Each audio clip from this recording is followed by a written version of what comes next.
Welcome to Think Like an Ant.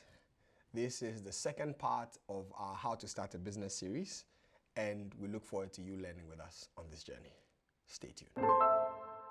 You've asked yourself the 4 important questions in the previous episode. Why you want to start the business, the need that is solving, the resources required, and of course, the opportunity cost. So what next? Now, as a disclaimer, this series is for people who want to start small businesses.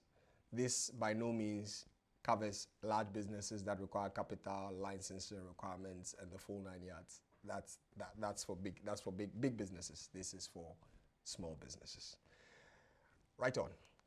So now you have the business idea. You know the problem you need to solve. You understand the resource allocation. What should be your next best step? It's writing, asking, reading, planning, and pondering. Write, ask, read, plan, and ponder. Why? At this point, you have an idea, but that's all it is. It's a thought. How does your thought become a reality? You need to have a plan. You need to know who you want to target, how you want to target them, how you want to transport goods, how you want to sell yourself, equipment that you may require, a space that you may have to work from, tools that you need, internet, the whole 9 yards, if you need people to assist you. That is required and has to happen before you can move forward. The thought about jumping straight into a business is a common mistake that lands people in unnecessary stress and doesn't allow them to build businesses that are scalable, businesses that can grow over time. So you get a piece of paper and a pen, and you start to write your ideas down. I think I need this. I think I need that. This I can get from here. This I can get from there.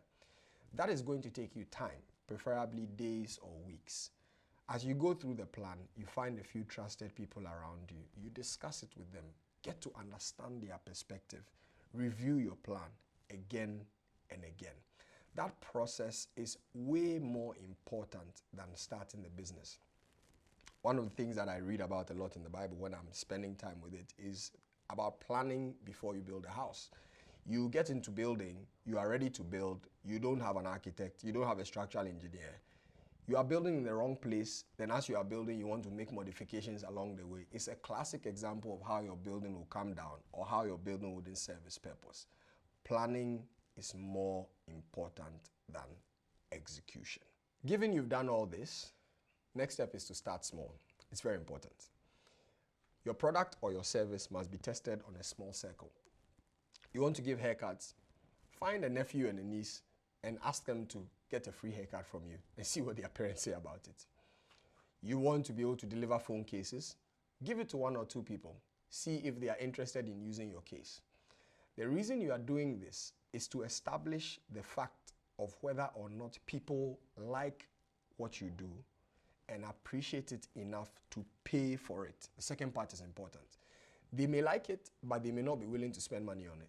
You are using the process of starting small to answer that they are willing to pay for it. If that's established, then you go to your next step. You find a bigger audience. You go online. You go to a pop-up market. You go to your social circles. You go to places of interest and you start to talk about what you do. You sell yourself or you sell your product. You use your WhatsApp status and social media to reach out. That's your next step. You are scaling your business model. Run this for a few weeks or a few months and then pause again and go back to the first point about writing, about reading, about planning, about pondering. Because at this point, you need to assess how far you've come and have a plan to move forward. So after going through the process, you are going to have one of 2 outcomes. You either find out that your business is heading in the right direction and is growing, or your business is not heading in the right direction and it's underperforming. That shouldn't stop you.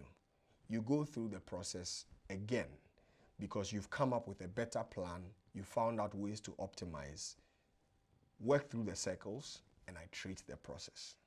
Do this 2 or 3 more times. And after that happens, you will either be clear on your path to growing your business, or you'll be clear that the business idea you thought you have or had may not be as profitable as you expected it to be, which is okay. Not every business turns out successful. That's part of life story. But you have learned another way not to fail so that you can be successful at another point in time. By the end of this process, you have an understanding as to how to move forward. Guess what? We have another video for you on your side gig versus your main job. Stay tuned for the next episode. This is Think Like an Ant. Have a good one.